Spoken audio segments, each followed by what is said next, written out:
Stop right there. I know what you're thinking. Archaeology either proves every sermon or it's just a parade of broken pots and wishful thinking. But here's the reality check: digs are messy, smells like wet dirt and ancient mold, and sometimes they spit out things that make the Bible look less like myth and more like a crime scene report. Over the next 17 minutes, we'll rip apart the fairy tale and find the cold, often disgusting evidence that backs up 15 biblical episodes, exactly where the dirt meets scripture. You think the Bible we read was dreamt up in a monastery 1,000 years later, but actually, the Dead Sea Scrolls shoved that idea into a tomb. These fragile mold-speckled parchments include portions of Isaiah and Psalms that predate Christianity by centuries and match later texts far closer than any freethinker expected. Finding the same words, the same odd spellings, in caves that smell like old socks and fish oil tells us the Bible's backbone was already circulating long before the medieval copy machines began. Here's the gross, glorious part. These scrolls aren't neat museum props, they're worm-eaten, charred, and plastered with ancient fingerprints. Paleographers matched letters, phrases, and theological oddities straight to the Masoretic text, proving textual continuity. That continuity is a nasty hangover for theories that the Hebrew Bible is purely a late invention. The scrolls show the text's bones were in place long before later editors tried their hand. You assume David is a nursery rhyme king of improbable harp skills, but actually an enemy of Israel carved his name into stone, the Tel Dan Stele. An Aramean king bragged about victories and casually mentioned the House of David. That's an external, non-biblical reference to David's dynasty. The stele is a smoking inscription. The Bible's legendary king left tracks on the historical record, even if the epic combats got embroidered. The Tel Dan tag is like finding a celebrity's monogram on an old couch, proof the person was real and left a mark. It does narrate David's rise or his love life, but it demolishes the pure myth theory. That small, weathered inscription hangs a weighty accusation. Ancient scribes knew and used David's royal identity, turning folklore into political memory and giving historians something solid to argue over instead of pure fiction. You might picture ancient kings as theatrical exaggerations, but Hezekiah's tunnel reads like a wartime engineering memo carved by exhausted hands. The Siloam inscription documents workers digging from both ends and meeting underground, a tactical feat to secure Jerusalem's water against siege. It's not mythology. It's wet stone, breathy darkness, and an actual engineering solution that matches Isaiah and 2 Kings describing Hezekiah's scramble during an Assyrian threat. Picture crawling through a throat of rock, the air thick with dust and rodent stink, chipping towards the sound of strangers. That's Hezekiah's desperate reality. The inscription isn't a poetic flourish, it's an engineering graffiti. Names, dates, the proud gasp when 2 teams met. It turns verses about water and survival into an ugly human achievement with sweaty fingerprints you can almost feel. You think Pontius Pilate is a purely New Testament shard of bureaucracy, but actually Rome left his name in stone. The Pilate stone, a block discovered near Caesarea, bears the prefect's name and title, dragging a biblical figure into the messy business of imperial administration.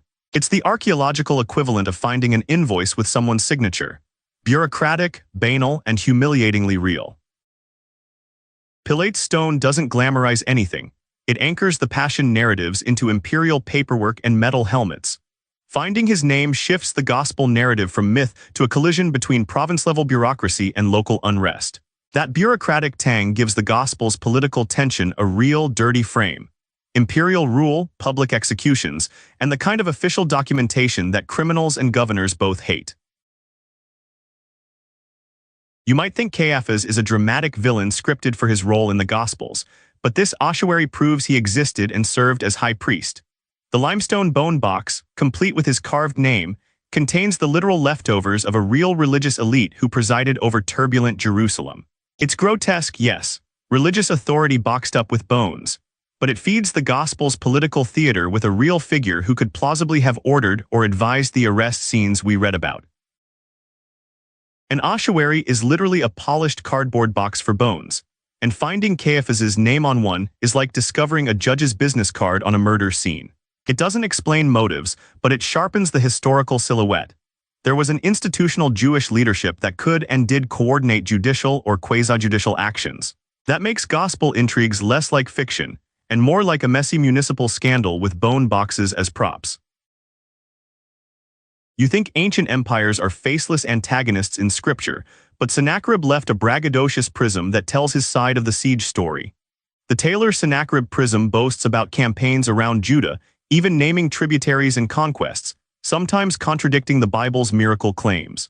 Reading the brutal, precise logistics of siege warfare, lists of cities and loot, turns divine drama into a cold military ledger, and that ledger still speaks. Sennacherib's prism is basically the ancient version of a press release, full of exaggeration, humiliation parades, and ominous numbers. But its gritty windows into the logistics of empire, deportations, booty lists, and siege timelines align with biblical descriptions of Assyrian pressure on Judah. The prism doesn't confirm miracles. It contextualizes scripture, showing how divine narratives emerged out of very human, very brutal imperial campaigns. If you think ancient war was noble, the Lachish reliefs will shred that illusion. These detailed carvings from Sennacherib's palace show the siege of Lachish in gruesome clarity, captives marched, flayed corpses, and banners of conquest. They sync with biblical accounts that describe the fall of fortified cities, turning prose into horrifying visual testimony that empire tended to look exactly as ugly as scripture implies. These reliefs don't do subtlety. They're propaganda and forensic evidence in one, the visual rhetoric of terror that ancient rulers used to terrorize and memorialize. The carvings match the Bible's narrative spine, siege, deportation, humiliation, and that match isn't aesthetic, it's forensic. It gives scholars a gritty crosscheck. Both the bully and the bullid describe the same ugly ballet of conquest. You assume the oldest script of Israel is only literary. But at Kedef Hinnom, archaeologists found silver amulets with words straight out of the priestly blessing, centuries older than the previous manuscript evidence. These little metallic prayers are the oldest known fragments of texts that parallel numbers, proving liturgical phrases were in circulation long before formal copies. Tiny, private, and intimately religious, they're the archetypal evidence under a microscope moment. These are not the high-handed proclamations of kings. They're whispered blessings meant to be worn against the skin, intimate, superstitious, and slightly creepy. Their language ties directly to later biblical priestly formulas, suggesting continuity of ritual speech across centuries. That continuity is archaeological irony. Private trinkets enforce the same theological phrases scribes later formalized into scripture. You think New Testament healing stories float free from physical places, but the Pool of Siloam is a literal puddle where history and gospel collide. Excavations uncovered the stepped pool and pathways that match John's description of a blind man's washing and healing, a gritty public bath and urban water management system. Finding the pool turns a spiritual anecdote into an event anchored in a place tourists still step into, complete with mud and pigeons. The Pool of Siloam wasn't picturesque. It was public, crowded, and probably funky. Baths were social hubs and ritual sites where healing narratives could bloom. Archaeology doesn't sanitize the gospel. It gives the gospel a tangle of real-world smells and human behaviors, which makes reported miracles either more astonishing or more embedded in social ritual, depending on how cynical you're feeling. You might picture the disciples as stylized paragons, but the discovery of a first-century Galilean fishing boat grounds them in salt, sweat, and backbreaking labor. The Jesus boat reveals construction, nets, and the kind of humble seafaring that framed much of his ministry. That's not romantic myth, it's planked timber that once sank in the lake, a physical reminder that gospel characters were fishermen with calloused fingers and foul-smelling nets. This boat isn't a chapel prop. It's a damp, salt-eaten survival tool that sank and was forgotten for centuries. Seeing the net fibers and barnacle scars renders the gospel's fishing metaphors less poetic and more literal. These were people who dealt daily with storms that could drown you and markets that could starve you. The archaeology strips myth of mystique and replaces it with the cold reality of hard, wet labor. You assume biblical names are literary devices, but dozens of clay seals from the city of David carry the actual names of sheriffs, scribes, and officials mentioned in the Bible.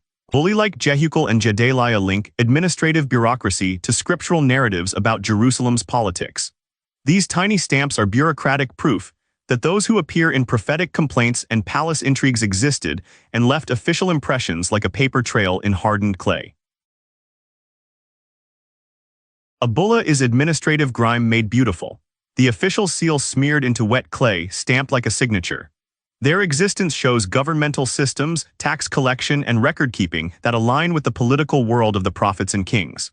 That bureaucratic texture makes biblical complaints about corruption, collaboration, and royal orders far more credible, because they rest on the kind of mundane paperwork that always makes history feel real. You think biblical history only listens to Hebrew voices, but the Mesha stele gives us Moab's side in bold stone. King Mesha boasts of victories over Israel and mentions Omri, matching and complicating the Bible's tale of conflict in 2 Kings. It's refreshingly petty and self-promoting. The enemy's own propaganda corroborates events the Bible describes, which is rare and delicious for historians hunting confirmation. The Mesha stele is blunt imperial PR, the kind of stone you carve when you want to make pain permanent. It confirms geography, dynastic names, and the bitter rivalry that framed the Bible's narratives of conquest and rebellion. That corroboration from a rival's mouthpiece gives the biblical accounts a texture of geopolitical reality instead of isolated myth-making. You picture ancient worship as pristine temple rites, but Shiloh's muddy trenches show a chaotic religious center where the ark once lodged, according to Judges and Samuel. Finds include broken ritual objects and occupation layers from the Rite period, suggesting a real cultic focus that later prophets and narratives remembered and reimagined. Shiloh's ruins yank the tabernacle out of myth and drop it into a messy archaeological reality. Shiloh's broken pottery and charred layers read like a crime scene. Destruction followed worship, and the material record reflects upheaval. The archaeology gives weight to biblical memories of a once significant sanctuary later abandoned or destroyed. That ruins-to-story pipeline explains how theology and trauma braided together, producing the sacred narratives later written down. You think Goliath's story is fairy tale hyperbole, but excavations at Gath reveal a powerful, well-connected Philistine city that could easily have produced a giant of legend. The architecture and imported pottery show a wealthy, militarized elite with ties across the Mediterranean. That cultural backdrop turns the David and Goliath tale from a fanciful duel into a plausible slaying of a terrifying warrior from a civilization that genuinely threatened early Israel. The weapons and fortifications from Gath smell of bronze and bloodless logistics, the technological reality behind the myth. Finding spearheads, ramparts, and elite burials helps historians imagine the scale and physical danger David supposedly faced. That archaeological context doesn't prove the slingshot shot, but it proves the opponent's reality and the fear such warriors inspired in Israelite memory. You imagine kingship as heroic poetry, but LMLK jar handles are imperial taxes in practical form. These jars stamped, belonging to the king most likely date to Hezekiah's reign and show an organized redistribution system during wartime. The stamped jars transform biblical economic references into archaeological artifacts. The state taxed, stored, and moved goods, and the jars, grime and soot, sing the song of wartime administration. Those LMLK jars aren't ceremonial gifts. Their soot and repairs show repeated use, the gritty evidence of supply chains. They reveal the mundane horrors of monarchy. Forced collection, storage under siege conditions, and logistics that determine survival. That administrative grime gives biblical accounts of Hezekiah's preparations a tangible, smudge-face reality that's hard to dismiss as mere theological spin. You read the Bible as either divinely perfect text or complete fiction, but archaeology forces a third, messier option: Scripture as historical memory shaped by human politics and trauma. The finds we've covered don't prove every supernatural event, but they anchor people, places, and institutions in facts so real you can touch them. That reshapes reading from literal certitude to layered interpretation where text and dirt argue and inform each other. You might expect archaeology to be a divine truth machine, but it has limits. Absence of evidence is not evidence of absence, and organic material rots into oblivion. Many biblical events leave no trace because people ate the evidence or collapsed into mud. So while stones and seals can confirm context and names, they can't adjudicate theological claims. That's still the job of belief, philosophy, and occasionally stubborn historians.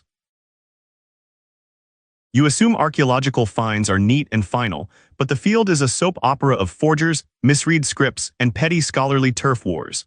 Famous artifacts have been revealed as fakes, and honest mistakes in reading ancient scripts can create headline-grabbing controversies. That messiness keeps the discipline alive and skeptical, forcing continuous re-examination rather than naive certainty. You want miracles, but archaeologists give you details. Broken pottery rims, soot layers, and stamp impressions that tell the story of everyday life. Those tiny horrors and bureaucratic traces often better explain how stories started, spread, and solidified into scripture.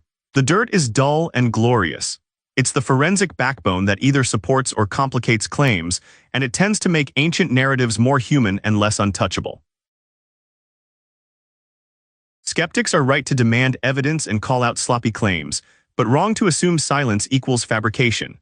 Archaeology supports many biblical claims about people and places while refusing to play scripture bingo. One bone box can't validate every miracle. The truth is stitched together out of fragments, not grand pronouncements, and that nuance annoys both zealots and debunkers alike.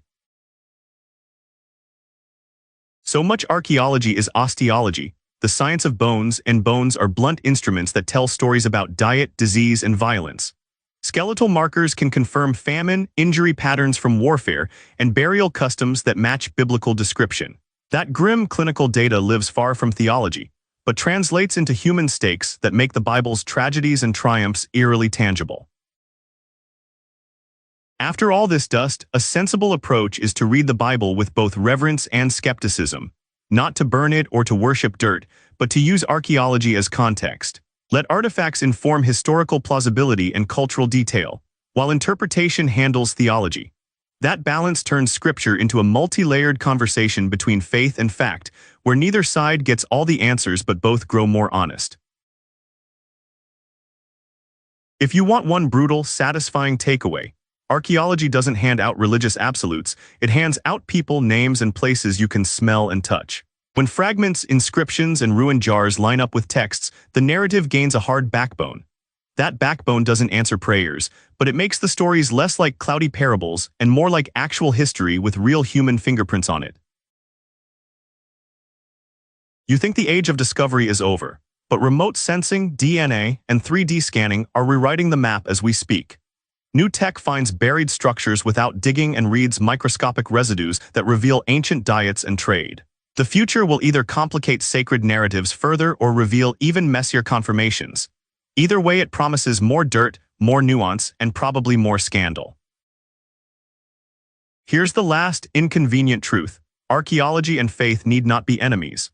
Stones and scrolls can humble certainties without stealing meaning, and devotion can coexist with the scholarly grime of evidence. The finds we covered hold up many historical bones of the Bible, but they also force believers to reckon with ambiguity. And that tension is where honest faith and good history both get interesting. If the gritty truth of these digs ruined your tidy certainties or just made you hungry for more historical chaos, hit subscribe for the next deep dive into the archaeological underworld. And yes, there's more dirt where this came from.